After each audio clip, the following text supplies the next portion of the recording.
Punjabi radio 'ਚ ਵੈਸ ਸੁਣ ਰਹੇ ਸਾਰੇ ਸਰੋਤਿਆਂ ਨੂੰ ਬਲਵਿੰਦਰ ਕੌਰ ਵੱਲੋਂ ਪਿਆਰ ਭਰੀ ਸਤਿ ਸ਼੍ਰੀ ਅਕਾਲ। ਪ੍ਰੋਗਰਾਮ ਖਬਰ ਤੇ ਨਜ਼ਰ ਦੇ ਵਿੱਚ ਹੋਣਗੇ ਸਾਡੇ ਨਾਲ ਬਲਤੇਜ ਪੰਨੂ ਜੀ। ਉਹਨਾਂ ਤੋਂ ਪੁੱਛਾਂਗੇ ਕੁਛ ਖਬਰਾਂ, ਕੀ ਹਾਲਾਤ ਬਣੇ ਹੋਏ ਨੇ ਪੰਜਾਬ ਦੇ। ਖਬਰਾਂ ਤੋਂ ਪਹਿਲਾਂ ਧੰਨਵਾਦ ਕਰਨਾ ਚਾਹੁੰਦੇ ਹਾਂ ਸਾਡੇ ਸਪਾਂਸਰ ਦਾ, ਜਿਨ੍ਹਾਂ ਨੇ ਇਸ ਪ੍ਰੋਗਰਾਮ ਨੂੰ ਸਪਾਂਸਰ ਕੀਤਾ। ਸਭ ਤੱਕ ਪਹੁੰਚਾਇਆ ਖਾਲਸਾ ਇੰਸ਼ੋਰੈਂਸ ਏਜੰਸੀ, ਜੋ ਹਰ ਇੱਕ ਤਰ੍ਹਾਂ ਦੀ ਇੰਸ਼ੋਰੈਂਸ ਕਰਦੇ ਨੇ, ਜੋ ਮੈਡੀਕਲ ਇੰਸ਼ੋਰੈਂਸ ਦੀਆਂ ਐਪਲੀਕੇਸ਼ਨਾਂ ਵੀ ਭਰਦੇ ਨੇ। ਉਹਨਾਂ ਦਾ phone number 4082722500। Gurdeep Singh Virdi Clovis, Satnam Singh Shergill Selma, Bahadur Singh Gill Fowler, Ashanjeet Singh Kaloti Yuba City, Sukhwinder Singh, Jasvir Kaur Fremont, Gurdawar Singh, Manjit Kaur Yuba City, Avtar Singh, Ranjit Kaur Sidhu Bakersfield, Chicago pizza with twist, ਜੋ ਹਰ ਇੱਕ ਤਰ੍ਹਾਂ ਦਾ ਪੀਜ਼ਾ ਬਣਾਉਂਦੇ ਨੇ। ਪੀਜ਼ਾ ਆਰਡਰ ਕਰਨ ਲਈ ਵਿਜ਼ਿਟ ਕਰ ਸਕਦੇ ਹੋ www.chicagopizzatwist.com। 15% ਆਫ ਲੈਣ ਲਈ ਕੋਡ ਵਰਤ ਸਕਦੇ ਹੋ 1313। ਸਾਡੇ ਨਾਲ ਜੁੜ ਚੁੱਕੇ ਨੇ ਬਲਤੇਜ ਪੰਨੂ ਜੀ। ਸਤਿ ਸ਼੍ਰੀ ਅਕਾਲ, ਸਵਾਗਤ ਹੈ ਜੀ। ਸਤਿ ਸ਼੍ਰੀ ਅਕਾਲ ਜੀ, ਧੰਨਵਾਦ ਜੀ, ਬਹੁਤ ਮਿਹਰਬਾਨੀ। ਤੇ ਗੱਲ ਸ਼ੁਰੂ ਕਰਦੇ ਹਾਂ ਜੀ। ਪੰਚਾਇਤੀ ਚੋਣਾਂ ਨੂੰ ਲੈ ਕੇ ਬੜੇ ਭੰਬਲ ਭੱਸੇ ਚੱਲ ਰਹੇ ਨੇ। ਬਿਲਕੁਲ ਜੀ, ਐਕਚੁਅਲੀ ਇਹ ਜਿਹੜੀ ਪ੍ਰੈਕਟਿਸ ਸ਼ੁਰੂ ਹੋਈ ਪੰਜਾਬ ਦੇ ਵਿੱਚ ਖਾਸ ਤੌਰ ਦੇ ਉੱਤੇ, ਵੈਸੇ ਤਾਂ ਬਹੁਤੇ ਸੂਬਿਆਂ ਦੇ ਵਿੱਚ ਵੀ ਹੁਣ ਇਹ ਪੈਰ ਪਸਾਰ ਗਈ ਆ। ਜਿਹਦੀ ਸਰਕਾਰ ਬਣਦੀ ਆ ਫਿਰ ਉਹ ਡੈਮੋਕ੍ਰੇਸੀ ਪਾਸੇ ਕਰਕੇ ਡਾਂਗੋਕ੍ਰੇਸੀ ਮੂਹਰੇ ਜਿਹੜੇ ਵੀ ਉਹ ਲੈ ਆਉਂਦੇ ਆ। ਜੋ ਕੁਛ ਪਿਛਲੇ ਸਮੇਂ ਦੇ ਦੌਰਾਨ ਪੰਜਾਬ ਦੇ ਵਿੱਚ ਹੁੰਦਾ ਰਿਹਾ 10 ਸਾਲ ਦੇ ਰਾਜ ਦੇ ਵਿੱਚ, ਖਾਸ ਤੌਰ ਦੇ ਉੱਤੇ ਇਹ ਪੇਪਰ ਫੜੋ, ਪਹਿਲਾਂ ਜਿਹੜੇ ਵੀ ਉਹ ਗੁੰਡਾ ਟਾਈਪ ਦੇ ਲੋਕ ਖੜੇ ਕੀਤੇ ਹੁੰਦੇ ਆ, ਪੇਪਰ ਫੜ ਕੇ ਤੇ ਪਾੜ ਦਿਓ, ਫਿਰ ਉਹ ਪੇਪਰ ਜਮ੍ਹਾਂ ਨਾ ਕਰਵਾ ਸਕਣ। ਜੇ ਜਮ੍ਹਾਂ ਕਰਾ ਲਏ ਤੇ ਫਿਰ ਜਿਹੜੀਆਂ ਹੁਜਤਾਂ ਨੇ ਉਹ ਕੱਢ ਕੇ ਤੇ ਕਿਸੇ ਨਾ ਕਿਸੇ ਤਰੀਕੇ ਨਾਲ ਪੇਪਰ ਰੱਦ ਕਰ ਦਿੱਤੇ ਜਾਂਦੇ ਆ। ਉਹੀ ਪ੍ਰੈਕਟਿਸ ਜਿਹੜੀ 10 ਸਾਲ ਅਕਾਲੀ ਦਲ ਨੇ, ਬੀਜੇਪੀ ਨੇ ਕੀਤੀ, ਉਹ ਇਸ ਵਾਰੀ ਕਾਂਗਰਸ ਨੇ ਵੀ ਜਿਹੜੀ ਉਹ ਅਪਣਾਈ। ਕਾਂਗਰਸ ਦੀ ਜਿਹੜੇ ਵੀ ਉਹ ਸਮਝਦੇ ਕਿ 10 ਸਾਲ ਅਸੀਂ ਸੱਤਾਹੀਣ ਰਹੇ, ਹੁਣ ਜਿਹੜੀ ਦੀ ਉਹ ਸਰਪੰਚੀ ਸਾਡੀ ਹੈ। ਪਹਿਲੀ ਤਾਂ ਗੱਲ ਇਹ ਕਿ ਜਿਹੜੇ ਪੰਚਾਇਤ ਮੰਤਰੀ ਨੇ ਉਹਨਾਂ ਦੀ ਇਹ ਸਟ੍ਰੈਟਜੀ ਸਮਝ ਤੋਂ ਪਰੇ ਵਾਲੀ ਰਹੀ ਕਿ 6 ਮਹੀਨੇ ਹੋ ਚੱਲੇ ਆ ਪੰਚਾਇਤਾਂ ਭੰਗ ਕੀਤੀਆਂ ਨੂੰ। ਉਹ ਪਹਿਲਾਂ ਕੀ ਕਰਦੇ ਰਹੇ ਇਸ ਮਾਮਲੇ ਦੇ ਉੱਤੇ, ਔਰ ਹੁਣ ਜਦੋਂ ਜਿਹੜਾ ਦੀ ਤੱਤਪੜੱਥੀ ਦਵਾ ਦਵ ਜਿਹੜਾ ਦੀ ਉਹ ਚੋਣਾਂ ਦਾ ਐਲਾਨ ਕਰਤਾ, ਕਿਉਂਕਿ 31 ਦਸੰਬਰ ਤੋਂ ਪਹਿਲਾਂ ਚੋਣਾਂ ਕਰਵਾਉਣੀਆਂ ਲਾਜ਼ਮੀ, ਔਰ ਇਹਦੇ ਕਰਕੇ ਇਹ ਸਾਰਾ ਕੁਛ ਹੋਇਆ ਜੀ। ਔਰ ਇਹ ਜਿਨ੍ਹਾਂ ਦੇ ਕਾਗਜ਼ ਰੱਦ ਹੋਏ ਉਹ ਹਾਈ ਕੋਰਟ ਚਲੇ ਗਏ। ਸਰਕਾਰ ਨੇ ਰਿਵਿਊ ਪਟੀਸ਼ਨ ਪਾਈ ਕਿ ਇਹਦੇ ਉੱਤੇ ਫੈਸਲਾ ਨਾ ਕੋਈ ਸੁਣਾਇਆ ਜਾਵੇ। ਹਾਂ, ਇੰਨੀ ਇੱਕ ਪੱਖੋਂ ਇਹ ਰਾਹਤ ਵੀ ਹੈ ਤੇ ਦੂਜਾ ਝਟਕਾ ਵੀ ਹੈ ਸਰਕਾਰ ਲਈ। ਰਾਹਤ ਇੰਨੀ ਕੁ ਹੈਗੀ ਆ ਕਿ ਸਟੇ ਨਹੀਂ ਲਾਇਆ ਹਾਈ ਕੋਰਟ ਨੇ ਇਹਨਾਂ ਚੋਣਾਂ ਦੇ ਉੱਤੇ, ਪਰ ਉਹਨੇ ਸਰਕਾਰ ਦੀ ਰਿਵਿਊ ਪਟੀਸ਼ਨ ਨਹੀਂ ਸੁਣੀ। ਇਹ ਸਰਕਾਰ ਨੂੰ ਝਟਕਾ। ਸਰਕਾਰ ਨੇ ਆਪਣੀ ਅਸਮਰੱਥਾ ਪ੍ਰਗਟ ਕੀਤੀ ਕਿ 30 ਦਸੰਬਰ ਨੂੰ ਪੰਚਾਇਤੀ ਚੋਣਾਂ ਨੇ, ਇਹਦੇ ਲਈ ਦੁਬਾਰਾ ਬੈਲਟ ਪੇਪਰ ਜਿਹੜੇ ਜੀ ਉਹ ਛਪਾਉਣੇ ਪੈਣਗੇ। ਜੇ ਜਿਹੜਾ ਜੀ ਸਾਰਿਆਂ ਨੂੰ ਲੈਣੇ ਆ, ਉਹਨਾਂ ਨੂੰ ਚੋਣ ਨਿਸ਼ਾਨ ਵੀ ਵੰਡੇ ਜਾ ਚੁੱਕੇ ਆ, ਜਿਹਦੇ ਕਰਕੇ ਚੋਣ ਲੇਟ ਹੋ ਜਾਣੀ ਹੈ। ਪੰਜਾਬ ਸਰਕਾਰ ਨੇ ਇਹ ਰਿਵਿਊ ਪਟੀਸ਼ਨ ਜਿਹੜੀ ਜੀ ਉਹ ਪਾਈ ਸੀਗੀ। ਹਾਈ ਕੋਰਟ ਨੇ ਇਹ ਦਲੀਲ ਦਿੰਦਿਆਂ ਹੋਇਆ ਇਹ ਜਿਹੜੀ ਪਟੀਸ਼ਨ ਆ ਇਹਨੂੰ 7 ਜਨਵਰੀ ਦੇ ਸੁਣਵਾਈ ਇਹਦੀ ਪਾਤੀ ਕਿ ਕਿਉਂਕਿ ਇਹਨਾਂ ਦਿਨਾਂ 'ਚ ਅਦਾਲਤੀ ਛੁੱਟੀਆਂ ਨੇ, ਰੋਜ਼ ਜਿਹੜੇ ਜੱਜ ਤੇ ਬੈਂਚ ਜਿਹੜੇ ਆ ਜੀ ਉਹ ਵੱਖੋ ਵੱਖਰੇ ਡਿਊਟੀ ਦੇ ਉੱਤੇ ਹੁੰਦੇ ਆ। ਉਹਨਾਂ ਨੇ ਕਿਹਾ ਕਿ ਜਿਨ੍ਹਾਂ ਕੋਲੇ ਤੁਸੀਂ ਰਿਵਿਊ ਪਟੀਸ਼ਨ ਪਾਈ ਸੀ ਜਾਂ ਜਿਨ੍ਹਾਂ ਨੇ ਸੁਣਵਾਈ ਇਹਨਾਂ ਚੋਣਾਂ ਦੀ ਕੀਤੀ ਸੀ ਉਹੀ ਇਹਨੂੰ ਸੁਣਨਗੇ, ਵੱਖਰਾ ਬੈਂਚ ਇਹਨੂੰ ਜਿਹੜਾ ਉਹ ਨਹੀਂ ਸੁਣ ਸਕਦਾ। ਸਰਕਾਰ ਦੀ ਤਰਫੋਂ ਔਰ ਪੰਜਾਬ ਜਿਹੜਾ ਚੋਣ ਕਮਿਸ਼ਨ ਹੈ ਉਹਨੇ ਇਹ ਗੱਲ ਕਹਿਤੀ ਕਿ ਇਹ ਚੋਣਾਂ ਆਪਣੇ ਮਿੱਥੇ ਸਮੇਂ ਦੇ ਉੱਤੇ 30 ਤਰੀਕ ਨੂੰ ਜਿਹੜਾ ਜੀ ਉਹ ਹੋਣਗੀਆਂ। ਹੁਣ ਭੰਬਲ ਭੂਸਾ ਵੱਡਾ ਜਿਹੜਾ ਜੀ ਇਹ ਜਾਰੀ ਆ ਕਿ ਇਹਦੇ ਉੱਤੇ ਜਿਹੜਾ ਕਿ ਜਦੋਂ 7 ਤਰੀਕ ਨੂੰ ਸੁਣਵਾਈ ਹੋਊਗੀ ਉਦੋਂ ਕਿਤੇ ਇਹਨਾਂ ਨੂੰ ਗੈਰ ਕਾਨੂੰਨੀ ਤਾਂ ਨਹੀਂ ਕਰਾਰ ਦੇ ਦਿੱਤਾ ਜਾਊਗਾ। ਜੇ ਇਸ ਤਰ੍ਹਾਂ ਦਾ ਕੁਛ ਹੁੰਦਾ ਤੇ ਫਿਰ ਇਹਦਾ ਮਤਲਬ ਜਿਹੜਾ ਜੀ ਇਹ ਹੋਊਗਾ ਕਿ ਇਹ ਜਿਹੜੇ ਚੋਣਾਂ ਲੜਨ ਵਾਲੇ ਮਾੜਾ ਮੂੰਹੀ ਸ਼ਰਾਬ ਜਿਹੜੀ ਵੀ ਉਹ ਪਿਆਈ ਜਾਂਦੇ ਆ ਪੰਜਾਬ ਦੇ ਵਿੱਚ, ਜ਼ੋਰ ਜਿਹੜਾ ਜੀ ਉਸ ਸਿਰੇ ਦਾ ਲੱਗਿਆ ਪਿਆ। ਲੋਕ ਲਿਟਦੇ ਸ਼ਰਾਬ ਪੀ ਕੇ ਜਿਹੜਾ ਜੀ ਉਹਨਾਂ ਦੀਆਂ ਵੀਡੀਓਜ਼ ਤੇ ਫੋਟੋਆਂ ਸਾਹਮਣੇ ਆ ਰਹੀਆਂ ਨੇ, ਡਾਂਗਾਂ ਜਿਹੜੀਆਂ ਜੀ ਰੋਜ਼ ਚੱਲ ਰਹੀਆਂ ਨੇ, ਇਹ ਸਾਰਾ ਕੁਛ ਜਿਹੜਾ ਜੀ ਉਹ ਫਿਰ ਉਹਦਾ ਕੀ ਬਣੂਗਾ। ਇਸ ਕਰਕੇ ਜਿਹੜੀ ਤਲਵਾਰ ਹੈ ਹਾਈ ਕੋਰਟ ਦੀ ਉਹ ਲਟਕਦੀ ਰਹੂਗੀ ਇਹਨਾਂ ਚੋਣਾਂ ਦੇ ਸਿਰ ਦੇ ਉੱਤੇ। ਵੈਸੇ ਜਿਵੇਂ 48 ਘੰਟੇ ਦਿੱਤੇ ਸੀਗੇ ਕਿ ਇਹਨਾਂ ਦੀ ਗੱਲਬਾਤ ਸੁਣੀ ਜਾਵੇ, ਜਿਨ੍ਹਾਂ ਦੇ ਕਾਗਜ਼ ਜਿਹੜੇ ਉਹ ਰੱਦ ਹੋਏ ਆ ਉਹਨਾਂ ਦੇ ਨਾਮਜ਼ਦਗੀ ਪੱਤਰ ਮੁੜ ਕੇ ਜਿਹੜਾ ਜੀ ਸਾਹਮਣੇ ਆ ਸਕਣੇ, ਇਹਦੀ ਕੋਈ ਆਸ ਨਹੀਂ ਹੈਗੀ, ਕਿਉਂਕਿ ਬੈਲਟ ਪੇਪਰ ਜਿਹੜੇ ਜੀ ਉਹ ਛਪ ਚੁੱਕੇ ਹੋਏ ਨੇ, ਚੋਣ ਨਿਸ਼ਾਨ ਵੰਡੇ ਜਾ ਚੁੱਕੇ ਹੋਏ ਨੇ। ਜੇ ਉਹਨਾਂ ਨੂੰ ਵਾਪਸ ਲਿਆ ਜਾਂਦਾ ਤੇ ਉਹ ਸਰਕਾਰ ਨੇ ਜੋ ਉੱਥੇ ਤਰਕ ਦਿੱਤਾ ਹਾਈ ਕੋਰਟ ਦੇ ਵਿੱਚ, ਫਿਰ ਉਹ ਜਿਹੜਾ ਜੀ ਉਹ ਸਾਹਮਣੇ ਆਉਂਦਾ ਕਿ ਇਹਨਾਂ ਦੇ ਨਹੀਂ ਕਿਸੇ ਦੇ ਵੀ ਪੇਪਰ ਜਿਹੜੇ ਆ ਜੀ ਉਹ ਮੰਨੇ ਜਾਣਗੇ, ਕਿਉਂਕਿ ਮੁੜ ਕੇ ਨਹੀਂ ਛਪਾਏ ਜਾ ਸਕਦੇ। ਜੇ ਛਪਾਏ ਜਾਣਗੇ ਤੇ ਵਿੱਚ ਦਿਹਾੜੀਆਂ ਜਿਹੜੀਆਂ ਜੀ ਉਹ 2 ਰਹਿ ਗਈਆਂ ਨੇ ਸਾਰੀਆਂ। ਜੀ ਬਿਲਕੁਲ, ਕੱਲਾ ਡਾਂਗ ਸੋਟਾ ਹੀ ਨਹੀਂ ਹੋਏ, ਕਿੰਨੀਆਂ ਤਾਂ ਮੌਤਾਂ ਵੀ ਹੋ ਗਈਆਂ, ਗੋਲੀਆਂ ਵੀ ਚੱਲੀਆਂ ਆ, ਵੱਢ ਟੁੱਕ ਸਿੱਟ ਵੀ ਦਿੱਤੇ ਗਏ ਆ। ਤੇ ਅੱਗੇ 3 ਤਲਾਕ ਦੇ ਜੇ ਮਾਮਲੇ ਦੀ ਗੱਲ ਕਰੀਏ ਤਾਂ ਲੋਕ ਸਭਾ ਵਿੱਚ ਪਾਸ। ਬਿਲਕੁਲ ਜੀ, ਇਹ ਦੂਸਰੀ ਵਾਰੀ ਹੈ ਜੀ ਜਿਹੜਾ ਟ੍ਰਿਪਲ ਤਲਾਕ ਮਾਮਲਾ ਲੋਕ ਸਭਾ ਦੇ ਵਿੱਚ ਜਿਹੜਾ ਜੀ ਉਹ ਆਇਆ। ਵੋਟਿੰਗ ਦੇ ਦੌਰਾਨ ਹੱਕ ਦੇ ਵਿੱਚ 245 ਤੇ ਵਿਰੋਧ ਦੇ ਵਿੱਚ 11 ਵੋਟਾਂ ਸਿਰਫ ਜਿਹੜੀਆਂ ਜੀ ਉਹ ਪਈਆਂ। AIMIM ਦੇ ਮੁਖੀ ਅਸਦੁਦੀਨ ਅਵੈਸੀ ਦੇ ਵੱਲੋਂ ਪੇਸ਼ ਕੀਤੇ ਗਏ ਸਾਰੇ ਸੋਧ ਪ੍ਰਸਤਾਵ ਰੱਦ ਹੋ ਗਏ। ਵੋਟਿੰਗ ਦੇ ਦੌਰਾਨ ਕਾਂਗਰਸ ਤੇ AIADMK ਨੇ ਲੋਕ ਸਭਾ ਚੋਂ ਵਾਕਆਊਟ ਕਰਤਾ। ਬਹਿਸ ਦੇ ਦੌਰਾਨ ਕਾਂਗਰਸ ਤ੍ਰਿਣਮੂਲ ਕਾਂਗਰਸ ਸਣੇ ਕਈ ਵਿਰੋਧੀ ਪਾਰਟੀਆਂ ਇਸ ਬਿੱਲ ਨੂੰ ਸਾਂਝੀ ਚੋਣ ਕਮੇਟੀ ਦੇ ਕੋਲੇ ਭੇਜਣ ਦੀ ਮੰਗ ਦੇ ਉੱਤੇ ਅੜੇ ਰਹੇ। ਲੋਕ ਸਭਾ ਦੇ ਵਿੱਚ ਟ੍ਰਿਪਲ ਤਲਾਕ ਬਿੱਲ ਨੂੰ ਪਾਸ ਕਰਾਉਣ ਲਈ ਭਾਜਪਾ ਨੇ ਪਹਿਲਾਂ ਆਪਣੇ ਸੰਸਦ ਮੈਂਬਰਾਂ ਨੂੰ ਵਿਪ ਜਾਰੀ ਕਰਕੇ ਸਦਨ 'ਚ ਮੌਜੂਦ ਰਹਿਣ ਦੇ ਵਾਸਤੇ ਜਿਹੜਾ ਜੀ ਉਹ ਕਿਹਾ ਸੀਗਾ। ਬਹਿਸ ਦੇ ਦੌਰਾਨ ਲੋਕ ਸਭਾ 'ਚ ਮਲਕਰਜਨ ਖੜਗੇ ਨੇ ਕਿਹਾ ਕਿ ਔਰਤਾਂ ਦੇ ਨਾਂ ਤੇ ਲਿਆਂਦਾ ਗਿਆ ਇਹ ਬਿੱਲ ਸਮਾਜ ਨੂੰ ਜੋੜਨ ਦਾ ਨਹੀਂ, ਸਗੋਂ ਸਮਾਜ ਨੂੰ ਤੋੜਨ ਦਾ ਬਿੱਲ ਹੈ। ਉਹਨਾਂ ਨੇ ਕਿਹਾ ਕਿ ਇਹ ਸਮਾਨਤਾ ਦੇ ਅਧਿਕਾਰ ਤੇ ਇਸਲਾਮ ਦੇ ਵਿਰੁੱਧ ਹੈ। ਉਹਨਾਂ ਇਹ ਵੀ ਕਿਹਾ ਕਿ ਧਰਮ ਦੇ ਨਾਂ ਤੇ ਇਹ ਬਿੱਲ ਭੇਦਭਾਵ ਕਰਦਾ ਤੇ ਧਾਰਮਿਕ ਆਜ਼ਾਦੀ ਦੇ ਵਿਰੁੱਧ ਹੈ। ਖੜਗੇ ਨੇ ਇਹ ਵੀ ਗੱਲ ਕਹੀ ਕਿ ਸੰਵਿਧਾਨ ਦੇ ਮੂਲ ਆਧਾਰ ਦੇ ਵਿਰੁੱਧ ਸਰਕਾਰ ਕੋਈ ਵੀ ਕਾਨੂੰਨ ਨਹੀਂ ਬਣਾ ਸਕਦੀ। ਇਹ ਤੋਂ ਪਹਿਲਾਂ ਰਵੀ ਸ਼ੰਕਰ ਪ੍ਰਸਾਦ ਨੇ ਲੋਕ ਸਭਾ ਦੇ ਵਿੱਚ ਟ੍ਰਿਪਲ ਤਲਾਕ ਬਿੱਲ ਪੇਸ਼ ਕੀਤਾ। ਉਹਨਾਂ ਕਿਹਾ ਕਿ 20 ਇਸਲਾਮਿਕ ਦੇਸ਼ਾਂ ਨੇ ਟ੍ਰਿਪਲ ਤਲਾਕ ਨੂੰ ਬੈਨ ਕਰ ਦਿੱਤਾ ਹੈ, ਪਰ ਭਾਰਤ ਉਹਦੇ ਵਿੱਚ ਕਿਉਂ ਨਹੀਂ ਹੈ ਜੀ। ਇਸ ਕਰਕੇ ਇਹ ਬਿੱਲ ਲਿਆਉਣਾ ਜ਼ਰੂਰੀ ਹੈ ਜੀ। ਇਹਦੇ ਵਿੱਚ ਜੇ ਕੋਈ ਟ੍ਰਿਪਲ ਤਲਾਕ ਦਿੰਦਾ ਤੇ 3 ਸਾਲ ਦੀ ਕੈਦ ਜਿਹੜੀ ਹੈ ਜੀ ਉਹ ਹੋ ਸਕਦੀ ਹੈ ਵਿਅਕਤੀ। ਰਾਜ ਸਭਾ ਦੇ ਵਿੱਚ ਹੁਣ ਵੱਡੀ ਜਿਹੜੀ ਹੈ ਜੀ ਉਹ ਮੁਸ਼ਕਲ ਬਣੂਗੀ, ਕਿਉਂਕਿ ਇਹ ਬਿੱਲ ਪਹਿਲਾਂ ਵੀ ਲੋਕ ਸਭਾ ਦੇ ਵਿੱਚ ਆਇਆ ਸੀ, ਪਾਸ ਹੋ ਗਿਆ ਸੀ। ਲੋਕ ਸਭਾ ਦੇ ਵਿੱਚ ਮੈਜੋਰਿਟੀ ਜਿਹੜੀ ਹੈ ਜੀ ਉਹ ਭਾਰਤੀ ਜਨਤਾ ਪਾਰਟੀ ਕੋਲੇ ਹੈਗੀ ਆ। ਰਾਜ ਸਭਾ ਦੇ ਵਿੱਚ ਜਿਹੜਾ ਜੀ ਇਹਦਾ ਪਾਸ ਹੋਣਾ ਬਹੁਤ ਔਖਾ ਅਜੇ ਵੀ ਜਿਹੜਾ ਜੀ ਉਹ ਜਾਪ ਰਿਹਾ। ਹੁਣ ਰਾਜ ਸਭਾ ਦੇ ਵਿੱਚ ਆਊਗਾ। ਭਾਰਤੀ ਜਨਤਾ ਪਾਰਟੀ ਦੀ ਕੋਸ਼ਿਸ਼ ਜਿਹੜੀ ਹੈ ਜੀ ਮੁਸਲਿਮ ਔਰਤ ਵੋਟ ਬੈਂਕ ਦੇ ਉੱਤੇ ਆ ਕਿ ਜੇ ਉਹ ਬਿੱਲ ਪਾਸ ਕਰਾਉਂਦੇ ਤੇ 19 ਦੇ ਵਿੱਚ ਉਹਨਾਂ ਨੂੰ ਲੱਗਦਾ ਕਿ ਵੱਡੇ ਗਿਣਤੀ ਦੇ ਵਿੱਚ ਜਿਹੜੀ ਹੈ ਜੀ ਇਹ ਵੋਟ ਮੁਸਲਿਮ ਔਰਤਾਂ ਦੀ ਉਹਨਾਂ ਨੂੰ ਸਕਦੀ ਹੈ। ਜੇ ਇਹ ਬਿੱਲ ਪਾਸ ਨਹੀਂ ਹੁੰਦਾ ਰਾਜ ਸਭਾ ਦੇ ਵਿੱਚ ਤੇ ਭਾਰਤੀ ਜਨਤਾ ਪਾਰਟੀ ਇਹ ਜਿਹੜਾ ਜੀ ਪ੍ਰਚਾਰੂਗੀ। ਦੇਖੋ ਜੀ, ਅਸੀਂ 2 ਵਾਰੀ ਕੋਸ਼ਿਸ਼ ਕੀਤੀ ਪਰ ਕਾਂਗਰਸ ਨੇ ਇਹ ਜਿਹੜਾ ਜੀ ਬਿੱਲ ਪਾਸ ਨਹੀਂ ਹੋਣ ਦਿੱਤਾ ਜੀ। ਇਹ ਉਹਦੀ ਸਟ੍ਰੈਟਜੀ ਹੈ। ਹੁਣ ਦੇਖਣਾ ਇਹ ਹੋਊਗਾ ਜੀ, ਕਿਉਂਕਿ ਪਹਿਲਾਂ ਵੀ ਰਾਜ ਸਭਾ ਦੇ ਵਿੱਚੋਂ ਇਹ ਜਿਹੜਾ ਜੀ ਨਹੀਂ ਸੀ ਪਾਸ ਹੋ ਸਕਿਆ, ਜਿਹਦੇ ਕਰਕੇ ਇਹ ਖਤਮ ਹੋ ਗਿਆ। ਆਰਡੀਨੈਂਸ ਜਿਹੜਾ ਜੀ ਜਾਰੀ ਰਿਹਾ। ਇਹ ਪਾਸ ਹੋਣਾ ਇਸ ਵਾਰੀ ਜ਼ਰੂਰੀ ਹੈ ਜੀ। ਜੇ ਨਹੀਂ ਪਾਸ ਹੁੰਦਾ ਤੇ ਇਹ ਬਿੱਲ ਜਿਹੜਾ ਜੀ ਉਹ ਇੱਕ ਕਿਸਮ ਦੇ ਨਾਲ ਖਤਮ ਹੋ ਜਾਊਗਾ। ਕਾਂਗਰਸ ਜਿਹੜੀ ਹੈ ਜੀ ਇਹਦੇ ਵਿੱਚ ਕੁਝ ਸੋਧਾਂ ਦੀ ਮੰਗ ਕਰ ਰਹੀ ਹੈ। ਭਾਰਤੀ ਜਨਤਾ ਪਾਰਟੀ ਜਿਹੜੀ ਪਾਵਰ ਦੇ ਵਿੱਚ ਹੈ ਜੀ ਉਹ ਨਹੀਂ ਚਾਹੁੰਦੀ ਕਿ ਵਿੱਚ ਕਾਂਗਰਸ ਦੇ ਕਹੇ ਦੇ ਉੱਤੇ ਕੁਝ ਸੋਧਾਂ ਜੀ। ਤੇ ਅੱਗੇ ਗੱਲ ਕਰਦੇ ਹਾਂ ਸਾਹਿਬਜ਼ਾਦਿਆਂ ਦੀ ਸ਼ਹੀਦੀ ਦੀ ਤੇ ਉਹਨਾਂ ਨੂੰ ਲੋਕ ਸਭਾ ਵਿੱਚ ਸ਼ਰਧਾਂਜਲੀ। ਇਹ ਪਹਿਲੀ ਵਾਰੀ ਜਿਹੜਾ ਜੀ ਹੋਇਆ।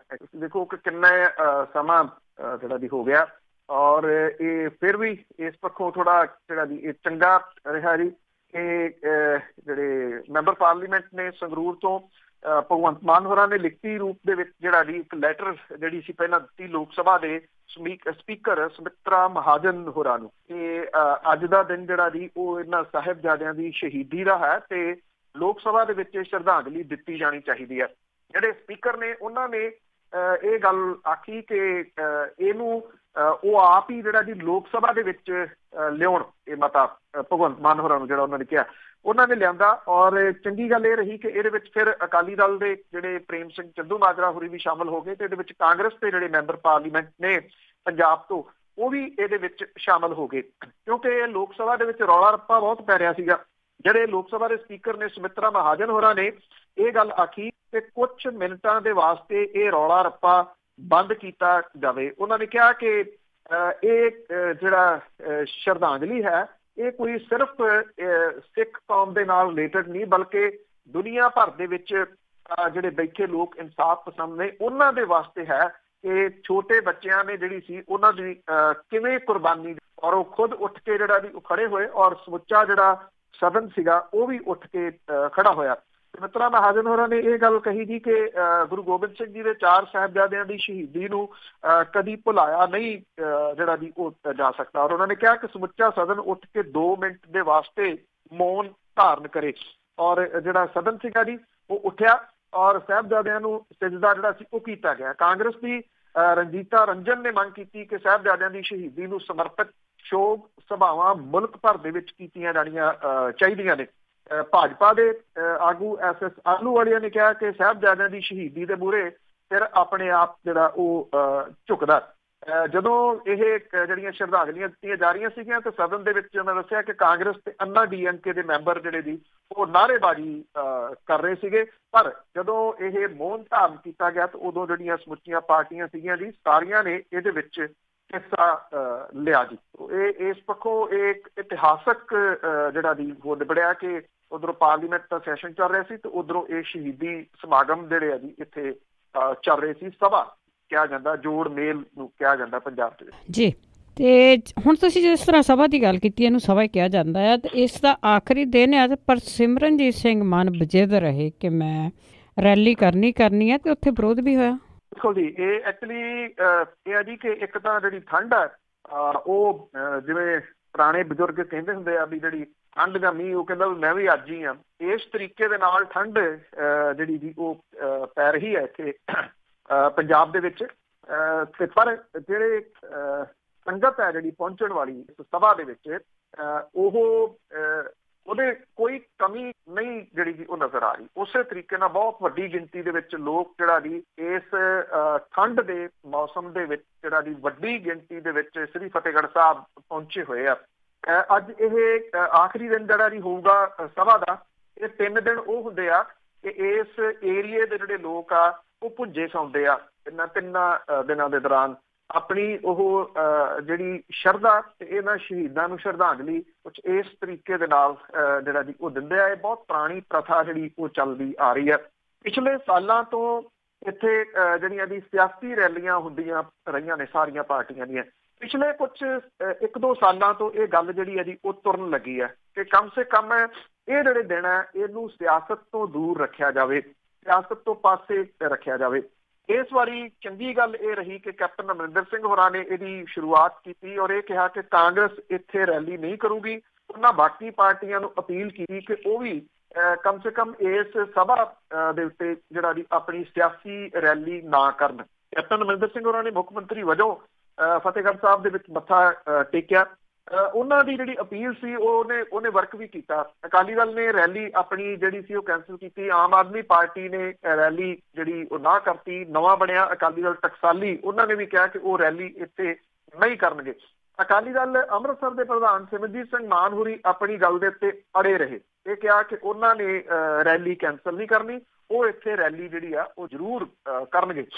ਉਹਨਾਂ ਰੈਲੀ ਕੀਤੀ ਔਰ ਇੱਥੇ ਉਹਨਾਂ ਨੇ ਇਹ ਕਿਹਾ ਜੀ ਕਿ ਸਿੱਖ ਕੌਮ ਜਿਹੜੀ ਆ ਰਵਾਇਤੀ ਬਾਦਲ ਤੇ ਹਿੰਦੂਵਾਦੀ ਤਾਕਤਾਂ ਨੂੰ ਪਛਾੜੇ। ਉਹਨਾਂ ਨੇ ਇਹ ਕਿਹਾ ਕਿ ਬਹੁਜਨ ਮੁਕਤੀ ਪਾਰਟੀ ਨੂੰ ਆਉਂਦੀਆਂ ਲੋਕ ਸਭਾ ਚੋਣਾਂ ਦੇ ਵਿੱਚ ਸਹਿਯੋਗ ਕਰਨਾ ਚਾਹੀਦਾ। ਉਹਨਾਂ ਨੇ ਕਿਹਾ ਕਿ ਜਿਹੜੇ ਸਾਹਿਬਜ਼ਾਦੇ ਨੇ ਜਿਹੜੇ ਮਕਸਦ ਲਈ ਉਹਨਾਂ ਨੇ ਸ਼ਹਾਦਤਾਂ ਦਿੱਤੀਆਂ, ਸਿੱਖ ਕੌਮ ਨੂੰ ਉਹਦੇ ਉੱਤੇ ਦ੍ਰਿੜਤਾ ਦੇ ਨਾਲ ਪਹਿਰਾ ਦੇਣਾ ਚਾਹੀਦਾ। ਔਰ ਇੱਥੇ ਇਹਦਾ ਜਿਹੜਾ ਸੀਗਾ ਜੀ ਉਹ ਵਿਰੋਧ ਵੀ ਹੋਇਆ ਸਿਮਰਨਜੀਤ ਸਿੰਘ ਮਾਨ ਹੋਰਾਂ ਦੀ ਜਿਹੜੀ ਸੀ ਰੈਲੀ ਦਾ। ਸਤਿਕਾਰ ਕਮੇਟੀ ਦੇ ਕੁਝ ਮੈਂਬਰ ਜਿਹੜੇ ਸੀਗੇ ਜਦੋਂ ਇਹਨਾਂ ਬੋਲਣਾ ਸ਼ੁਰੂ ਕੀਤਾ ਸਿਮਰਨਜੀਤ ਸਿੰਘ ਮਾਨ ਹੋਰਾਂ ਨੇ, ਤਾਂ ਉਹਨਾਂ ਨੇ ਇਸ ਕਾਨਫਰੰਸ ਦਾ ਵਿਰੋਧ ਕੀਤਾ ਔਰ ਇਹ ਨੌਜਵਾਨ ਜਿਹੜੇ ਸੀਗੇ ਜੀ ਉੱਠ ਕੇ ਪੰਡਾਲ ਦੇ ਵੱਲ ਸਟੇਜ ਦੇ ਮੂਹਰੇ ਚਲੇ ਗਏ, ਜਿਹਦੇ ਤੋਂ ਬਾਅਦ ਪੁਲਿਸ ਜਿਹੜੀ ਸੀ ਉੱਥੇ ਮੌਜੂਦ ਸੀ, ਜਿਹੜੀ ਤੁਰੰਤ ਹਰਕਤ ਦੇ ਵਿੱਚ ਆਈ। ਉਹਨੇ ਇਹਨਾਂ ਨੌਜਵਾਨਾਂ ਨੂੰ ਹਿਰਾਸਤ ਦੇ ਵਿੱਚ ਲੈ ਲਿਆ ਤੇ ਉੱਥੋਂ ਗੱਡੀਆਂ ਦੇ ਵਿੱਚ ਬਿਠਾ ਕੇ ਜਿਹੜਾ ਜੀ ਉਹ ਚਲੇ ਗਏ। ਇਹ ਸਤਿਕਾਰ ਕਮੇਟੀ ਦੇ ਮੈਂਬਰ ਦੱਸੇ ਜਾਂਦੇ ਆ। ਇਹਨਾਂ ਮੈਂਬਰਾਂ ਦਾ ਇਹ ਕਹਿਣਾ ਸੀਗਾ ਕਿ ਜਦੋਂ ਸਾਰੀਆਂ ਸਿਆਸੀ ਪਾਰਟੀਆਂ ਨੇ ਇੱਥੇ ਸਿਆਸਤ ਜਿਹੜੀ ਸੀ ਉਹ ਤੋਂ ਕਿਨਾਰਾ ਕਰ ਲਿਆ, ਉਹਨਾਂ ਨੇ ਰੈਲੀਆਂ ਨਹੀਂ ਕੀਤੀਆਂ ਤੇ ਸਿਮਰਨਜੀਤ ਸਿੰਘ ਮਾਨ ਹੋਰਾਂ ਨੂੰ ਵੀ ਇਹ ਰੈਲੀ ਜਿਹੜੀ ਆ ਸਿਆਸੀ ਰੈਲੀ ਆਪਣੀ ਇਹ ਰੱਦ ਕਰਨੀ ਚਾਹੀਦੀ ਸੀ, ਕੈਂਸਲ ਕਰਨੀ ਚਾਹੀਦੀ ਸੀ। ਉਹਨਾਂ ਦਾ ਕਹਿਣਾ ਸੀ ਕਿ ਇੱਥੇ ਲੋਕ ਜਿਹੜੇ ਆ ਉਹ ਸ਼ਰਧਾਂਜਲੀ ਦੇਣ ਦੇ ਵਾਸਤੇ ਆਉਂਦੇ ਆ, ਸਿਆਸੀ ਭਾਸ਼ਣਬਾਜ਼ੀਆਂ ਸੁਣਨ ਦੇ ਵਾਸਤੇ ਨਹੀਂ। ਪਰ ਸਿਮਰਨਜੀਤ ਸਿੰਘ ਮਾਨ ਹੋਰੀ ਜਿਹੜੇ ਨੇ ਜੀ ਉਹ ਆਪਣੀ ਗੱਲ ਦੇ ਉੱਤੇ ਅੜੇ ਰਹੇ ਔਰ ਉਹਨਾਂ ਨੇ ਇਹ ਰੈਲੀ ਇੱਥੇ ਕੀਤੀ। ਇਹ ਸ਼ਾਇਦ ਆਪਣੇ ਆਪ ਦੇ ਵਿੱਚ ਥੋੜਾ ਨਿਵੇਕਲਾ ਰਹੂਗਾ ਜੀ ਕਿ ਗਰਮ ਦਲੀਆਂ ਦੇ ਵਿੱਚ ਜਾਣੇ ਜਾਂਦੇ ਸਿਮਰਨਜੀਤ ਸਿੰਘ ਮਾਨ ਹੋਰਾਂ ਦਾ ਵਿਰੋਧ ਵੀ ਜਿਹੜਾ ਜੀ ਉਹ ਗਰਮ ਦਲੀਆਂ ਨੇ ਹੀ ਕੀਤਾ ਕਿ ਉਹਨਾਂ ਨੂੰ ਇੱਥੇ ਰੈਲੀ ਨਹੀਂ ਸੀ ਕਰਨੀ ਚਾਹੀਦੀ। ਬਿਲਕੁਲ ਜੀ, ਜੇ ਚੰਗੀ ਪਿਰਤ ਪੈਂਦੀ ਆ ਤੇ ਪਾ ਲੈਣੀ ਚਾਹੀਦੀ ਆ ਰਲ ਮਿਲ ਕੇ। ਤੇ ਅੱਗੇ ਗੱਲ ਕਰਦੇ ਹਾਂ ਜੀ ਜਰਨੈਲੀ ਸੜਕਾਂ ਦੀ। ਜਰਨੈਲੀ ਸੜਕਾਂ ਬਣਾਉਣ ਲਈ, ਵਿਕਾਸ ਦਿਖਾਉਣ ਲਈ 7.25 ਲੱਖ ਦਰੱਖਤਾਂ ਦੀ ਬਲੀ।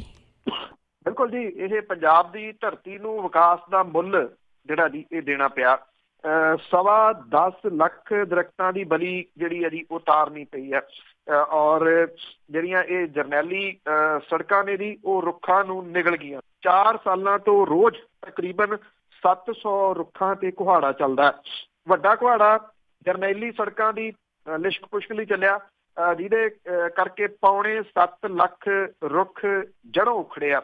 ਦੇਸ਼ ਭਰ ਦੇ ਵਿੱਚੋਂ ਪੰਜਾਬ ਦੂਜਾ ਸੂਬਾ ਹੈ ਜਿਹਨੇ ਜੰਗਲਾਤੀ ਰਕਬੇ ਨੂੰ ਗੈਰ ਜੰਗਲਾਤ ਦੇ ਵਿੱਚ ਤਬਦੀਲ ਕਰਨ ਲਈ 4 ਸਾਲਾਂ ਦੇ ਦੌਰਾਨ ਸਭ ਤੋਂ ਵੱਧ 684 ਵਿਕਾਸ ਪ੍ਰੋਜੈਕਟ ਕੇਂਦਰ ਸਰਕਾਰ ਨੂੰ ਭੇਜੇ ਆ। ਪਹਿਲਾ ਨੰਬਰ ਹਰਿਆਣੇ ਦਾ, ਜਿਹਨੇ 906 ਵਿਕਾਸ ਪ੍ਰੋਜੈਕਟਾਂ ਲਈ ਕੇਂਦਰ ਤੋਂ ਦਰਖਤਾਂ ਦੀ ਕਟਾਈ ਦੀ ਮੰਗ ਕੀਤੀ ਹੈ। 1 ਜਨਵਰੀ 15 ਤੋਂ ਦਸੰਬਰ 18 ਤੱਕ 684 ਵਿਕਾਸ ਪ੍ਰੋਜੈਕਟ ਖਾਤਰ ਦਰਖਤ ਕੱਟਣ ਦੀ ਪ੍ਰਵਾਨਗੀ ਲਈ ਗਈ ਹੈ, ਜਿਹਦੇ ਨਾਲ 3440 ਏਕੜ ਰਕਬੇ ਚੋਂ ਜੰਗਲਾਤ ਦਾ ਖਾਤਮਾ ਕੀਤਾ ਗਿਆ। ਔਰ ਇਸ ਰਕਬੇ ਦੇ ਵਿੱਚੋਂ ਕਰੀਬ 10,32,000 ਰੁੱਖ ਜਿਹੜੇ ਆ ਉਹ ਵੱਢੇ ਗਏ ਆ। ਪੰਜਾਬ ਦੇ ਵਿੱਚ ਸਭ ਤੋਂ ਵੱਧ 154 ਪ੍ਰੋਜੈਕਟ ਕੱਲੀਆਂ ਸੜਕਾਂ ਦੇ ਨੇ, ਇਹਨਾਂ ਦੀ ਪ੍ਰਵਾਨਗੀ ਤੋਂ ਬਾਅਦ 2255 ਏਕੜ ਚੋਂ ਜੰਗਲਾਤ ਕੱਟਿਆ ਗਿਆ। ਔਰ ਇਹ ਜਿਹੜਾ ਸੜਕੀ ਜਾਲ ਹੈ ਉਹ ਪੰਜਾਬ ਦੇ ਵਿੱਚੋਂ 7.25 ਲੱਖ ਰੁੱਖ ਜਿਹੜੇ ਆ ਜੀ ਉਹਨਾਂ ਨੂੰ ਨਿਗਲ ਗਿਆ। ਕਦੇ ਪੰਜਾਬੀ ਰੁੱਖਾਂ ਦੀਆਂ ਛਾਵਾਂ ਦੀ ਸੁੱਖ ਮੰਗਦੇ ਹੁੰਦੇ ਸੀ, ਹੁਣ ਉਹ ਪੰਜਾਬ ਰੁੱਖਾਂ ਦਾ ਵੈਰੀ ਬਣ ਗਿਆ।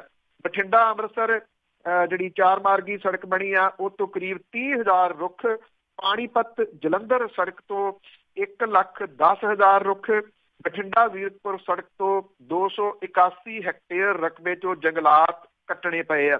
ਲੁਧਿਆਣਾ ਫਿਰੋਜ਼ਪੁਰ ਸੜਕ ਤੋਂ 500 ਏਕੜ ਰਕਬੇ ਚੋਂ ਰੁੱਖ ਵੱਢੇ ਗਏ ਆ। ਪੰਜਾਬ ਦੇ ਵਿੱਚ ਰੇਲ ਲਾਈਨਾਂ ਦੇ ਵਜੋਂ 10 ਪ੍ਰੋਜੈਕਟ ਕੇਂਦਰ ਤੋਂ ਪ੍ਰਵਾਨ ਕਰਾਏ ਗਏ ਆ, ਜਿਹਦੇ ਨਾਲ 602 ਏਕੜ ਜੰਗਲਾਤ ਰਕਬੇ ਨੂੰ ਢਾਹ ਲੱਗੀ ਆ ਤੇ ਕਰੀਬ 2.25 ਲੱਖ ਰੁੱਖ ਜਿਹੜੇ ਆ ਜੀ ਉਹ ਕੱਟਣੇ ਪਏ ਆ। ਬਿਜਲੀ ਲਾਈਨਾਂ ਕਰਕੇ 317 ਏਕੜ ਜੰਗਲਾਤੀ ਰਕਬਾ ਜਿਹੜਾ ਜੀ ਉਹ ਭੇਟ ਚੜ ਗਿਆ। ਪੰਜਾਬ ਦੇ ਵਿੱਚ ਪਿਛਲੇ ਸਾਲਾਂ ਦੇ ਦੌਰਾਨ ਪ੍ਰਾਈਵੇਟ ਕਾਲੋਨੀ, ਸ਼ਾਪਿੰਗ ਮਾਲ, ਸੜਕਾਂ, ਫਲਾਈਓਵਰ ਵੱਡੇ ਪੱਧਰ ਦੇ ਉੱਤੇ ਉਸਰੇ ਆ ਤੇ ਇਹਨਾਂ ਨੇ ਪੰਜਾਬ ਦਾ ਹਰਿਆ ਭਰਿਆ ਜਿਹੜਾ ਇੱਕ ਤਸਵੀਰ ਸੀ ਉਹਨੂੰ ਨਿਚੋੜ ਕੇ ਇੱਕ ਕਿਸਮ ਦੇ ਨਾਲ ਜਿਹੜਾ ਜੀ ਉਹ ਰੱਖ ਦਿੱਤਾ। ਔਰ ਪਿਛਲੇ 12 ਸਾਲਾਂ ਦੇ ਦੌਰਾਨ ਰੁੱਖਾਂ ਨੂੰ ਵੱਢਣ ਦੇ ਬਦਲੇ ਵੱਖ-ਵੱਖ ਅਦਾਰਿਆਂ ਦੇ ਵੱਲੋਂ ਰੁੱਖਾਂ ਲਈ ਕਰੀਬ 800 ਕਰੋੜ ਦੇ ਫੰਡ ਕੇਂਦਰ ਦੇ ਕੋਲੇ ਜਮ੍ਹਾਂ ਕਰਾਏ ਗਏ ਆ, ਜਿਹਦੇ ਵਿੱਚੋਂ ਐਵੇਂ ਮਾਮੂਲੀ ਕੋਈ ਹਿੱਸਾ ਪੰਜਾਬ ਨੂੰ ਜਿਹੜਾ ਜੀ ਉਹ ਮਿਲਿਆ। ਔਰ ਪੰਜਾਬ ਦੇ 20,000 ਏਕੜ ਜੰਗਲਾਤੀ ਰਕਬੇ ਦੇ ਉੱਤੇ ਨਜਾਇਜ਼ ਕਬਜ਼ੇ ਜਿਹੜੇ ਜੀ ਉਹ ਹੈ।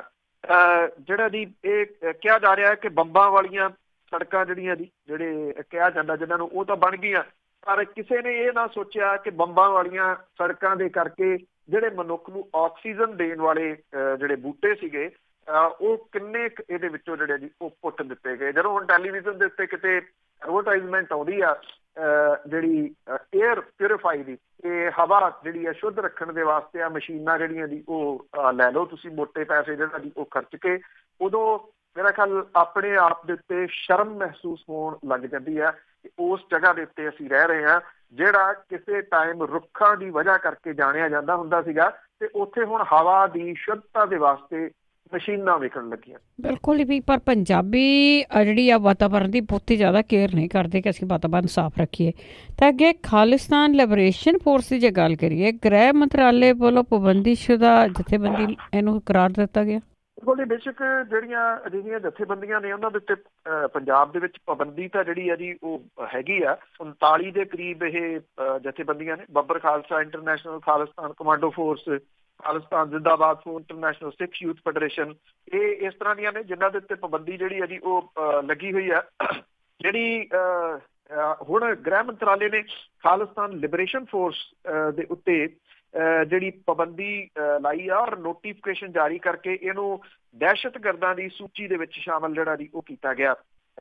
ਜਿਹੜੀ ਖਾਲਿਸਤਾਨ ਲਿਬਰੇਸ਼ਨ ਫੋਰਸ ਹੈ ਇਹਦੇ ਬਾਰੇ ਪੰਜਾਬ ਦੇ DGP ਨੇ ਪੁਸ਼ਟੀ ਕੀਤੀ ਹੈ। ਇਹ ਕਿਹਾ ਕਿ KLF ਜਿਹੜੀ ਆ ਉਹ ਪਹਿਲਾਂ ਇਹਨਾਂ ਜਥੇਬੰਦੀਆਂ ਦੀ ਸੂਚੀ ਦੇ ਵਿੱਚ ਬੰਦੀਸ਼ੁਦਾ ਜਿਹੜੀਆਂ ਜਥੇਬੰਦੀਆਂ ਨੇ ਉਹਨਾਂ ਦੀ ਸੂਚੀ ਦੇ ਵਿੱਚ ਸ਼ਾਮਲ ਨਹੀਂ ਸੀ, ਤੇ ਪਹਿਲੀ ਵਾਰੀ ਇਹਦੇ ਵਿੱਚ ਜਿਹੜੀ ਆ ਉਹ ਸ਼ਾਮਲ ਕੀਤੀ ਗਈ ਆ।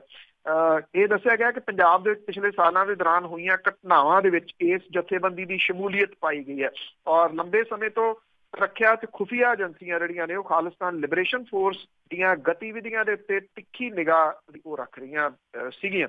ਗ੍ਰਹਿ ਮੰਤਰਾਲੇ ਦੇ ਵੱਲੋਂ ਜਾਰੀ ਕੀਤਾ ਗਿਆ ਜਿਹੜਾ ਨੋਟੀਫਿਕੇਸ਼ਨ ਆ ਉਹਦੇ ਵਿੱਚ ਇਹ ਕਿਹਾ ਗਿਆ ਕਿ ਇਸ ਤੋਂ ਪਹਿਲਾਂ ਜਿਹੜੀ ਨੈਸ਼ਨਲ ਇਨਵੈਸਟੀਗੇਸ਼ਨ ਏਜੰਸੀ ਆ ਉਹਨੇ ਕੇਂਦਰ ਦੀ ਸਰਕਾਰ ਨੂੰ ਸਿਫਾਰਿਸ਼ ਕੀਤੀ ਸੀਗੀ ਕਿ ਖਾਲਿਸਤਾਨ ਲਿਬਰੇਸ਼ਨ ਫੋਰਸ ਨਾਂ ਦੀ ਜਥੇਬੰਦੀ ਦੇ ਉੱਤੇ ਪਾਬੰਦੀ ਲਾਈ ਜਾਵੇ, ਕਿਉਂਕਿ ਖਾਲਿਸਤਾਨ ਲਿਬਰੇਸ਼ਨ ਫੋਰਸ ਪੰਜਾਬ 'ਚ ਇੱਕ ਖਾਸ ਫਿਰਕੇ ਦੇ ਲੋਕਾਂ ਦੇ ਕਤਲ ਕਰਨ ਦੇ ਵਿੱਚ ਸ਼ਾਮਲ ਜਿਹੜੀ ਹੈ ਜੀ ਉਹ ਰਹੀ ਹੈ। ਔਰ ਇਹ ਏਜੰਸੀ ਨੇ ਇਹ ਵੀ ਦਾਅਵਾ ਕੀਤਾ ਸੀਗਾ NIA ਨੇ ਕਿ ਖਾਲਿਸਤਾਨ ਲਿਬਰੇਸ਼ਨ ਫੋਰਸ ਨੇ ਫਰਵਰੀ 16 ਤੋਂ ਲੈ ਕੇ ਅਕਤੂਬਰ 17 ਦੇ ਵਿਚਕਾਰ ਪੰਜਾਬ 'ਚ ਕਈ ਦਹਿਸ਼ਤਗਰਦ ਹਮਲੇ ਜਿਹੜੇ ਜੀ ਕੀਤੇ ਆ। ਕੇਂਦਰੀ ਗ੍ਰਹਿ ਮੰਤਰਾਲੇ ਨੇ ਇਹ ਵੀ ਕਿਹਾ ਕਿ ਭਾਰਤ 'ਚ ਸਰਗਰਮ ਖਾਲਿਸਤਾਨ ਲਿਬਰੇਸ਼ਨ ਫੋਰਸ ਦੇ ਮੈਂਬਰਾਂ ਨੂੰ ਵਿਦੇਸ਼ਾਂ ਤੋਂ ਵਿੱਤੀ ਤੇ ਹੋਰ ਤਰ੍ਹਾਂ ਦੀ ਲੋੜੀਂਦੀ ਮਦਦ ਜਿਹੜੀ ਆ ਉਹ ਮਿਲਦੀ ਰਹੀ ਹੈ। ਖਾਲਿਸਤਾਨ ਲਿਬਰੇਸ਼ਨ ਫੋਰਸ 40ਵੀਂ ਜਥੇਬੰਦੀ ਜਿਹਦੇ ਉੱਤੇ ਭਾਰਤ ਸਰਕਾਰ ਨੇ ਪਾਬੰਦੀ ਜਿਹੜੀ ਆ ਉਹ ਲਾਈ ਹੈ। ਇਸ ਤੋਂ ਬਾਅਦ ਦੇਖਣਾ ਇਹ ਹੋਊਗਾ ਕਿ ਇਹਦਾ ਅਗਲਾ ਜਿਹੜਾ ਜੀ ਉਹ ਸਟੈਪ ਕੀ ਹੁੰਦਾ, ਕਿ ਬਾਹਰੋਂ ਕੁਝ ਲੋਕ ਜਿਹੜੇ ਨੇ ਉਹਨਾਂ ਦੇ ਨਾਮ ਸਾਹਮਣੇ ਆਉਂਦੇ ਜਾਂ ਇੱਥੇ ਕੁਝ ਦੇ ਨਾਮ ਸਾਹਮਣੇ ਆਉਂਦੇ ਆ ਕਿ ਇਹਦੇ ਨਾਲ ਕਿਹੜੇ ਲੋਕ ਜਿਹੜਾ ਉਹ ਜੁੜੇ ਹੋਏ ਆ ਜੀ। ਤੇ ਅੱਗੇ ਆਪਾਂ ਗੱਲ ਕਰਦੇ ਹਾਂ ਪ੍ਰਧਾਨ ਮੰਤਰੀ ਮੋਦੀ ਦੀ। ਉਹ ਗੁਰਦਾਸਪੁਰ ਤੋਂ ਰੈਲੀ ਕਰਨਗੇ, ਲੋਕ ਸਭਾ ਚੋਣਾਂ ਦੀ ਸ਼ੁਰੂਆਤ ਕਰਨਗੇ ਜੀ ਉੱਥੋਂ। ਉਹਦੇ ਐਕਚੁਅਲੀ ਇਹ ਰੈਲੀ ਜਿਹੜੀ ਕੀਤੀ ਜਾ ਰਹੀ ਹੈ ਇਹਨੂੰ ਲੋਕ ਸਭਾ ਚੋਣਾਂ ਦੀ ਸ਼ੁਰੂਆਤ ਜਿਹੜਾ ਉਹ ਮੰਨਿਆ ਜਾ ਰਿਹਾ। ਭਾਰਤੀ ਜਨਤਾ ਪਾਰਟੀ ਵਾਲੇ, ਕਿਉਂਕਿ ਗੁਰਦਾਸਪੁਰ ਦੀ ਜਿਹੜੀ ਸੀਟ ਆ ਉਹ ਭਾਰਤੀ ਜਨਤਾ ਪਾਰਟੀ ਦੇ ਕਬਜ਼ੇ ਹੇਠ ਰਹੀ ਹੈ। ਜਦੋਂ ਇੱਥੋਂ ਮੈਂਬਰ ਪਾਰਲੀਮੈਂਟ ਮਨੋਜ ਖੰਨਾ ਦੀ ਮੌਤ ਹੋ ਗਈ ਤਾਂ ਉਦੋਂ ਬਾਅਦ ਕਾਂਗਰਸ ਨੇ ਇਹ ਸੀਟ ਜਿਹੜੀ ਸੀ ਉਹ ਖੋਲੀ, ਭਾਰਤੀ ਜਨਤਾ ਪਾਰਟੀ ਉਹਦਾ ਕਬਜ਼ਾ ਟੁੱਟ ਗਿਆ।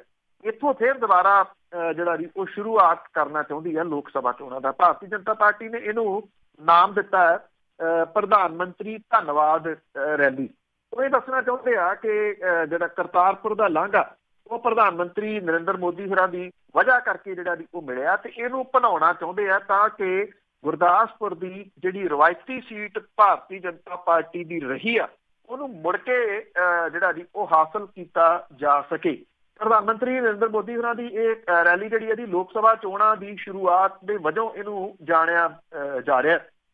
ਇਹ ਕਿਹਾ ਜਾ ਰਿਹਾ ਕਿ ਪ੍ਰਧਾਨ ਮੰਤਰੀ ਪੰਜਾਬੀਆਂ ਨੂੰ ਪਰਸਨਲ ਟੱਚ ਜਿਹੜਾ ਜੀ ਉਹ ਦੇਣਗੇ, ਔਰ ਇਹ ਵੀ ਕਿਹਾ ਗਿਆ ਕਿ ਜਿਹੜੀ ਭਾਰਤੀ ਜਨਤਾ ਪਾਰਟੀ ਜਿਹੜੀ ਕਿ ਅਕਾਲੀ ਦਲ ਦੇ ਨਾਲ ਭਾਈਵਾਲ ਰਹੀ ਆ, 10 ਸਾਲ ਸੱਤਾ ਸੁੱਖ ਉਹਨੇ ਭੋਗਿਆ। ਹੁਣ ਜਦੋਂ ਅਕਾਲੀ ਦਲ ਦੇ ਪੈਰਾਂ ਹੇਠੋਂ ਜ਼ਮੀਨ ਜਿਹੜੀ ਆ ਜੀ ਸਿਆਸੀ ਉਹ ਕਾਫੀ ਹੱਦ ਤੱਕ ਖਿਸਕ ਗਈ, ਤੇ ਭਾਰਤੀ ਜਨਤਾ ਪਾਰਟੀ ਜਿਹੜੀ ਆ ਜੀ ਉਹ ਇਸ ਕਿਉਂਕਿ ਉਹਦੇ ਉੱਤੇ ਉਹਨਾਂ ਤਵਾ ਨਹੀਂ ਲੱਗਦਾ ਜਿੰਨਾ ਅਕਾਲੀਆਂ ਤੇ ਲੱਗਦਾ। ਉਹ ਇਹ ਸਮਝਦੇ ਆ ਕਿ ਲੋਕ ਭੁੱਲ ਭੁਲਾ ਗਏ ਹੋਣਗੇ ਕਿ ਉਹ ਵੀ ਪਾਰਟਨਰ ਰਹੀ ਹੈ, ਇਸ ਕਰਕੇ ਉਹ ਇੱਕ ਡਿਫਰੈਂਟ ਐਂਗਲ ਤੋਂ ਜਿਹੜਾ ਜੀ ਇਹਦੀ ਸ਼ੁਰੂਆਤੀ ਦੌਰ ਦੇ ਵਿੱਚ ਜਿਹੜਾ ਜੀ ਉਹ ਕਰ ਲੈਣੀ ਚਾਹੁੰਦੇ ਆ, ਤਾਂ ਕਿ ਪੰਜਾਬ ਦੇ ਵਿੱਚ ਕਮ ਸੇ ਕਮ ਉਹਨਾਂ ਦੀ ਹੋਂਦ ਜਿਹੜੀ ਆ ਉਹ ਜਿਉਂਦੀ ਰਹੇ। ਇਸ ਕਰਕੇ ਇਹਦੀ ਸ਼ੁਰੂਆਤ ਜਿਹੜੀ ਆ ਜੀ ਉਹ ਇੱਥੇ ਗੁਰਦਾਸਪੁਰ ਤੋਂ ਜਿਹੜੀ ਆ ਉਹ ਕੀਤੀ ਜਾ ਰਹੀ ਹੈ। ਗੁਰਦਾਸਪੁਰ ਤੋਂ ਜਿੱਥੇ ਕਾਂਗਰਸ ਦੇ 3 ਕੈਬਨਿਟ ਮੰਤਰੀ ਨੇ, ਉੱਥੇ ਕਾਂਗਰਸ ਦੇ ਸੂਬਾ ਪ੍ਰਧਾਨ ਸੁਨੀਲ ਜਾਖੜ ਵੀ ਉੱਥੋਂ ਦੇ ਸੰਸਦ ਮੈਂਬਰ ਨੇ, ਔਰ ਕਾਂਗਰਸ ਦੇ ਗੜ੍ਹ ਦੇ ਵਿੱਚ ਪ੍ਰਧਾਨ ਮੰਤਰੀ ਦੇ ਵੱਲੋਂ 1984 ਦਾ ਮੁੱਦਾ ਉਠਾਏ ਜਾਣ ਦੀ ਇੱਕ ਤਾਂ ਪੂਰੀ ਸੰਭਾਵਨਾ। ਉਹ ਕਾਂਗਰਸ ਦੇ ਜਿਹੜੇ ਆਗੂ ਸੱਜਣ ਕੁਮਾਰ ਨੂੰ ਦਿੱਲੀ ਤੋਂ ਮਿਲੀ ਉਮਰ ਕੈਦ ਦੀ ਸਜ਼ਾ ਦਾ ਮੁੱਦਾ ਜਿਹੜਾ ਜੀ ਉਹ ਉਠਾ ਕੇ ਜਿਹੜਾ ਕਾਂਗਰਸ ਦੇ ਵਾਸਤੇ ਪਰੇਸ਼ਾਨੀ ਖੜੀ ਕਰ ਸਕਦੇ ਆ। ਕੱਲ ਨਰਿੰਦਰ ਮੋਦੀ ਹੋਰੀ ਹਿਮਾਚਲ ਦੇ ਵਿੱਚ ਸੀ, ਉੱਥੇ ਉਹਨਾਂ ਨੇ ਜਿਹੜਾ ਕਰਜ਼ਾ ਮਾਫੀ ਕਿਸਾਨਾਂ ਦੀ ਉਹਦਾ ਮੁੱਦਾ ਉਠਾਇਆ। ਉੱਥੇ ਪੰਜਾਬ ਦੀ ਗੱਲ ਵੀ ਕੀਤੀ ਕਿ ਪੰਜਾਬ ਦੇ ਵਿੱਚ ਕਾਂਗਰਸ ਸੱਤਾ ਦੇ ਵਿੱਚ ਕਿਸਾਨਾਂ ਦੇ ਕਰਜ਼ੇ ਨੂੰ ਮਾਫ ਕਰਨ ਦਾ ਮੁੱਦਾ ਲੈ ਕੇ ਆਈ ਸੀ, ਉਹ ਮਾਫ ਜਿਹੜਾ ਉਹ ਨਹੀਂ ਹੋਇਆ।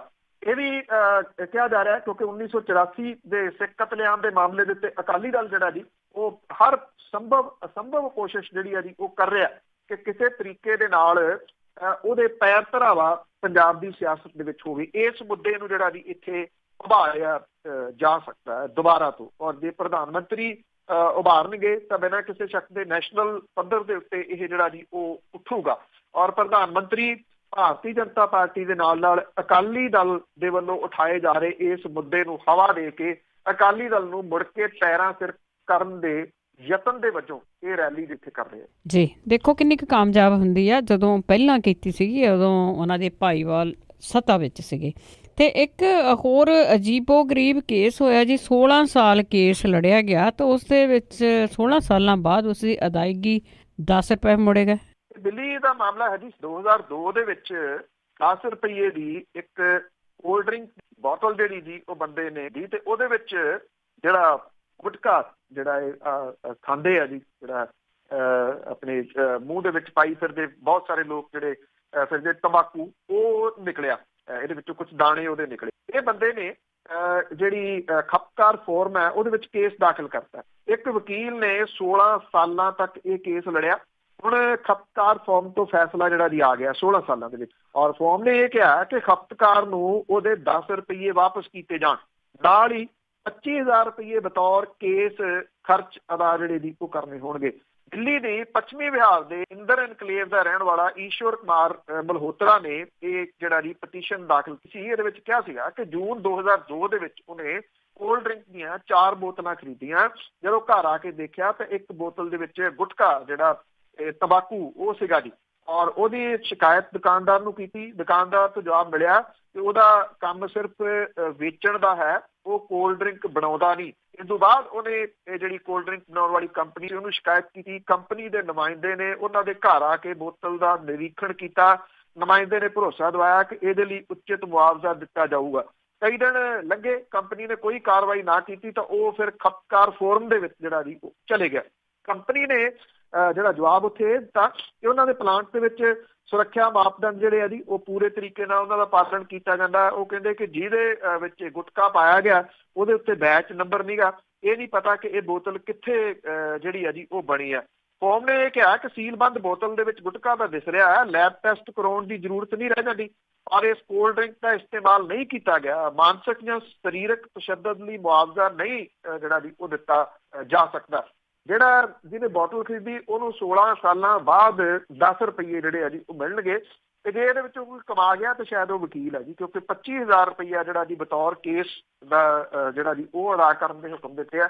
ਵਕੀਲ ਜਿਹੜਾ ਜੀ ਉਹ ਜ਼ਰੂਰ ਕਮਾ ਗਿਆ। ਹੁਣ 10 ਰੁਪਏ ਦੀ ਉਦੋਂ ਜਿਹੜੀ ਬੋਤਲ ਹੁੰਦੀ ਸੀ ਹੁਣ ਉਹ 35 ਰੁਪਏ ਦੀ ਹੈ ਜੀ। ਉਹ ਹੁਣ ਦੇ ਮੁਤਾਬਕ ਉਹਦਾ ਮੁੱਲ ਨਹੀਂ ਦਿੱਤਾ ਗਿਆ ਜੀ, ਜਿੰਨੇ ਦੀ ਉਹਨੇ ਖਰੀਦੀ ਸੀ ਪੈਸੇ ਉਹਨੂੰ ਉਨੇ ਹੀ ਮਿਲਣਗੇ 10 ਜੀ। ਬਹੁਤ ਧੰਨਵਾਦ ਬਲਤੇਜ ਪੰਨੂ ਜੀ।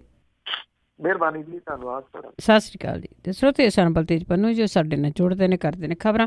ਇਸੇ ਦੇ ਨਾਲ ਸਾਡਾ ਅੱਜ ਦਾ ਬੁਲਟਨ ਇੱਥੇ ਹੀ ਸਮਾਪਤ। ਬਲਵਿੰਦਰ ਕੌਰ ਵੱਲੋਂ ਆਪ ਸਭ ਨੂੰ ਹੀ ਪਿਆਰ ਭਰੀ ਸਤਿ ਸ਼੍ਰੀ ਅਕਾਲ।